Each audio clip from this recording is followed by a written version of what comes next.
क्या वाकई अल्लाह जिसे चाहता है हदायत देता है और जिसे चाहता है गुमराह रखता है, और इसी वजह से अल्लाह जिसे चाहता है अपनी रहमत के लिए खास कर लेता है। और आयत को मनसूख करने से क्या मुराद है? क्या कुरान की कोई आयत मनसूख है? ये और बहुत कुछ जानेंगे हम इस वीडियो में। सलामुन अलैकुम नाज़रीन, जिन आयतों को आज हम समझेंगे वो है सूरह अल-बकरा आयत नंबर 105 और 106। मैं उम्मीद करता हूँ कि आप इन्हें गौर से सुनेंगे और अपनी जिंदगी को कुरान के मुताबिक गुजारने की कोशिश करेंगे, क्योंकि कुरान अल्लाह ताला की तरफ से नाजिल करदा तमाम इंसानों के लिए एक मुकम्मल ज़ाब्ता हयात है। और इस ज़ाब्ता हयात को समझने के लिए इंसानों की लिखी हुई फिक़ें, इंसानों की लिखी हुई तफसीरें, इंसानों की लिखी हुई रवायतों की जरूरत नहीं है। नाज़रीन, कुरान के अटल असूलों और ज़ाब्तों के बरअक्स मजहबी अकायद वज़ा किए गए, उनके लिए मखसूस शख्सियात के मनाकिब और मजहबी रसूम के फ़ज़ाइल तराशे गए। मखसूस शख्सियात को खुदाई दर्जा देकर उनसे अकीदत पैदा की गई। मुख्तलिफ शख्सियात और मजहबी रसूम के नाम पर मुख्तलिफ फ़िरके और मसालक बनाए गए।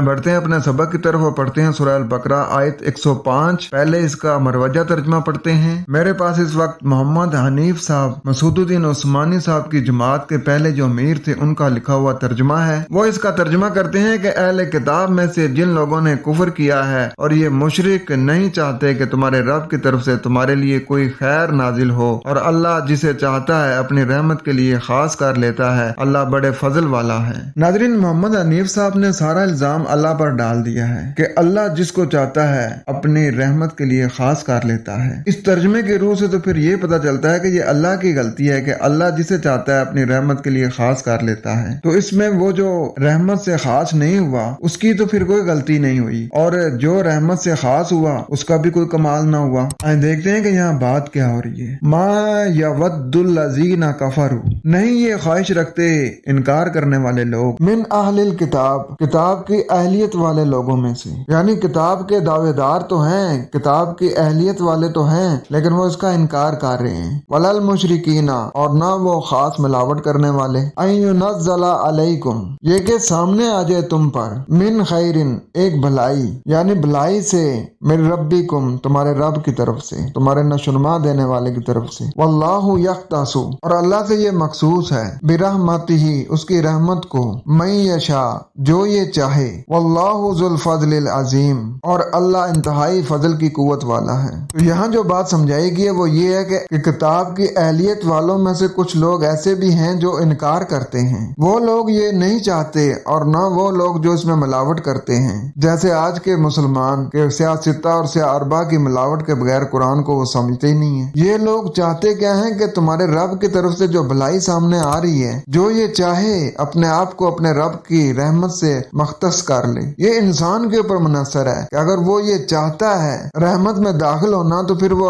अल्लाह की बात को समझे और फिर उसके मुताबिक अमल करे। जो नहीं चाहेगा वो नहीं आएगा। अल्लाह चाह कर अपनी रहमत में किसी को नहीं ला रहा, ये इंसानी ख्वाहिश के मुताबिक है। और फिर आगे फरमाया जा रहा है कि अल्लाह इंतहाई कुव्वत का मालिक है। नाज़रीन, मैं ये शाह का अमूमन तर्जमा किया जाता है जो अल्लाह चाहता है। इस तर्जमे में अल्लाह एक ऐसी हस्ती नजर आता है जो मन मौजी है, जब चाहा जो मर्जी आया कर दिया, ना किसी असूल की परवाह, ना किसी कानून की हैसियत। इसलिए अगर दिल चाहा तो कुत्ते को भी पानी पिलाने पर एक इंतहाई काफिर को दाखिले जन्नत कर दिया, और अगर मूड में नहीं तो सारी उम्र के जायद और मुत्तकी को भी दोज़ख की आग में झोंक देता है। जी नहीं, हमारा अल्लाह ऐसा नहीं है, बल्कि हर शख्स को उसके किए के मुताबिक जज़ा देता है। मैं ये शाह का तर्जुमा है जो इंसान चाहता है, लेकिन इंसान की ख्वाहिश बगैर अमल के पूरी नहीं होती, बल्कि उसे साबित करना होता है कि जो ख्वाहिश वो कर रहा है उसका वो अहल भी है या नहीं। सूरह नाल आयत नंबर 93 के मुताले से बात मजीद वाज़ेह हो जाती है।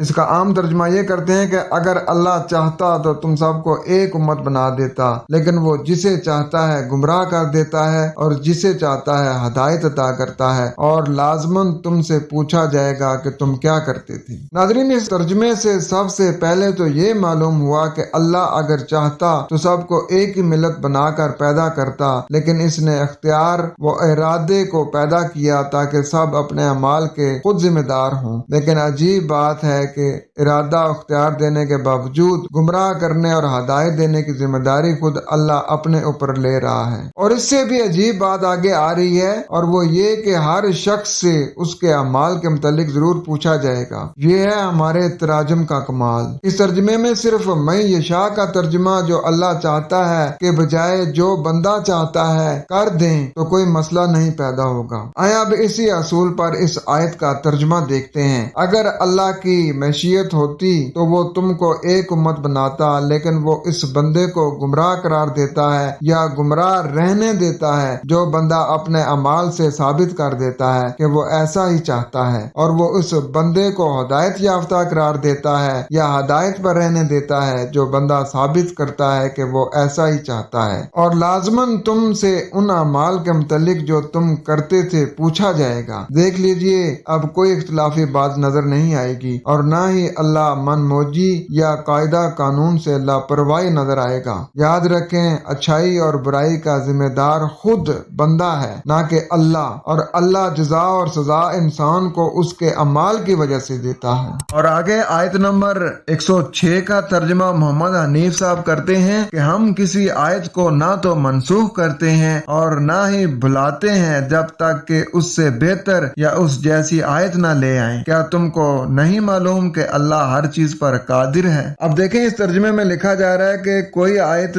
جو ہم منسوخ کر دیتے ہیں، تو کیا اللہ نے کسی آیت کو منسوخ کیا ہے؟ اگر منسوخ کیا تو پھر بتائیں کہ قرآن کی کون سی آیت ہے جس کو منسوخ کیا گیا ہے؟ قرآن تو ناقابل تنسیخ ہے، اس میں کچھ منسوخ کیسے آ سکتا ہے؟ آج دیکھتے ہیں کہ یہاں بات کیا ہو رہی ہے۔ ما ننسخ، جو ہم منسوخ کرتے ہیں، من آیتن، کسی آیت سے۔ اللہ آیت سے منسوخ کر رہا ہے، آیتوں کو نہیں منسوخ کر رہا۔ او ننسیہا، یا ہم بلاتے ہیں اس سے، ناتی بخیر منہا، تو ہم دیتے ہیں اس سے ایک بھلائی کو، او مثلہا، یا اس جیسی مثال۔ علم تعلم، کیا تمہیں یہ علم نہیں ہے؟ ان اللہ، یہ کہ اللہ، علی کل شیء قدیر، یہ کہ وہ ہر شے پر پیمانہ دینے والا ہے۔ تو یہاں اللہ نے واضح کر دیا کہ جو ہم آیتوں سے منسوخ کرتے ہیں یا ہم اس سے بھلاتے ہیں، اللہ کوئی آیت نہیں منسوخ کر رہا، بلکہ اپنے آیتوں سے آپ کے عمل کو منسوخ کروا رہا ہے، یا جو آپ عمل پہلے کر رہے تھے غیر قرآنی، اللہ تعالیٰ اپنے آیتوں سے اس عمل کو بلوا رہا ہے۔ تو پھر آگے اللہ فرما رہا ہے کہ ہم جو دیتے ہیں نا وہ بھلائی ہے، اور یہ تمہارے لیے مثالی ہے۔ اور پھر اللہ یہ بھی باور قرار دے رہا ہے کہ کیا تم یہ نہیں جانتے کہ اللہ ہر شے کے پیمانے دینے والا ہے؟ پیمانے دینے والا تو اللہ ہے، تم اپنے طور پر کیوں پیمانے بنا رہے ہو کہ یہ عمل کرو گے تو اس کا یہ فائدہ ہو جائے گا، یہ ورد کرو گے تو جنت میں درخت لگ جائیں گے، یہ والا وظیفہ کرو گے تو جنت میں حوریں مل جائیں گی۔ یہ اپنی طرف سے کہنا ہے نا کہ اس آیت کا شان نزول یہ ہے، جی یہ واقعہ ہوا تھا تو پھر یہ آیت نازل ہوئی۔ وہ ان پیمانوں سے،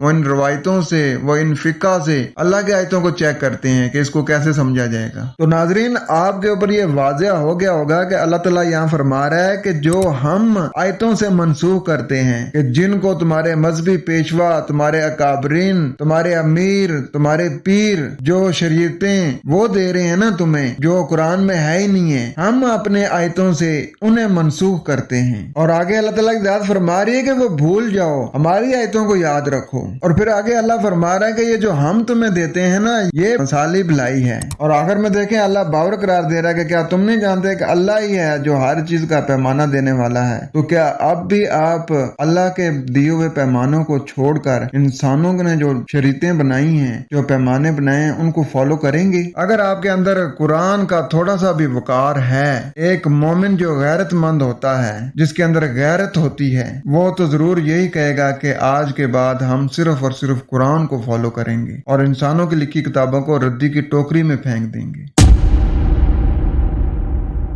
اپنا بہت سارا خیال رکھیں۔ السلام۔